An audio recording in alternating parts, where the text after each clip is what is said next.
yet another Just 5 Mins. Okay, so what have we got today? We have Webstudio, can you believe? And a Webstudio is, if you've not seen anything like Webflow or Duda or Squarespace, these are those sort of like block sort of editors that someone without really any HTML experience can start to build their own web pages. WordPress has had like the block editor in there for a while and all sorts of things, but they're all sort of like you've got really sort of platform lock-in. Okay, so Webflow, brilliant tool. You can do a lot of drag drop, really build up a web app in no time. Yes, they're all AI sort of stuff built into a lot of these things now, saying build me a page that looks like anyway. But either way, those visual editors really are very good, and there's nothing wrong with Webflow and Duda and lots of others, Wix and Squarespace, etc. But they are locked into those platforms. You have to pay for them every month to host the website. Not necessarily a problem, but what Webstudio have done is it looks a lot like Webflow, I have to say. But let's face it, everybody copies everything. And I mean, what are you going to do? It's just the way it is. But they've done a really good thing, I think, is that they've got that visual development process, but open sourced it. Okay, so I think it's an MIT open source license, but as ever, check that for yourself, of course, before you start doing anything.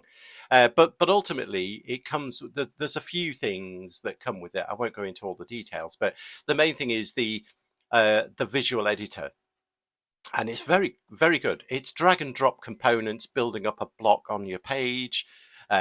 You've got all the CSS sort of stuff that you can do. But interestingly, what Webflow doesn't seem to do is when you can't easily go and change the CSS after you've created a component. It sounds silly, but what Webstudio have done is introduce the fact that you've got tokens, which is a surprisingly simple way of doing it.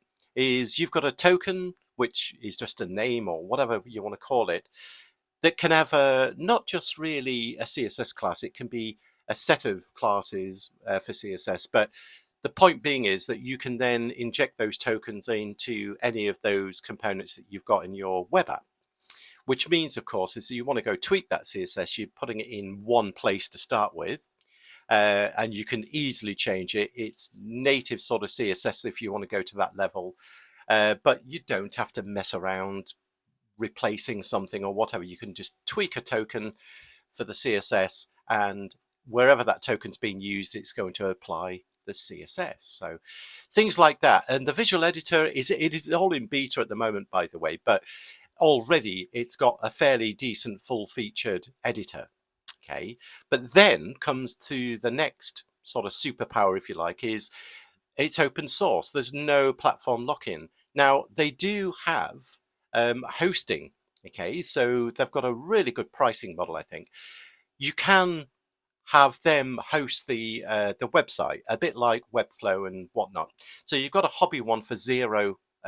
So if you pay them $0, sorry, bit of a joke, bad joke. But you can have, it's non-commercial sites generally, but you can have up to 5 custom domains, 10,000 page views a month, 2 gig of asset storage, unlimited sites, unlimited pages, community support and all the rest of it, and off you go. And where they deploy it is basically, I think they've ended up using, and I'll just double check this, pretty sure it's good old CloudFlare workers, basically, where they've got the serverless code. So a bit like your Amazon AWS Lambda and Azure Serverless.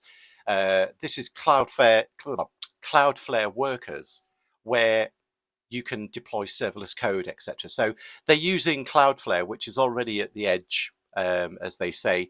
So you've got near zero latency, which I think is another clever little move there as well. So, of course, you can take this away. You can totally host not only the editor yourself. You can build that into your own applications, but the platform behind it that runs the web app, if you like, that you can run in a Docker container yourself. You can run it locally. You can stick it in your own sort of hosted environment, or indeed you could literally go to Cloudflare and sign up and do that yourself. But they are offering another pricing model, which I think is roughly about $20 a month for a pro version, but you get like 500,000 views a month, 20 gig asset storage, unlimited custom domains and whatnot. So if you don't want the faff and fanfare of hosting this yourself, then you could do that as well for a relatively cheap amount. But again, the key thing is this is open source. You can change this, you can edit it, you can incorporate the editor in your own app and host it where the heck you like. So that's what I've got for this time around.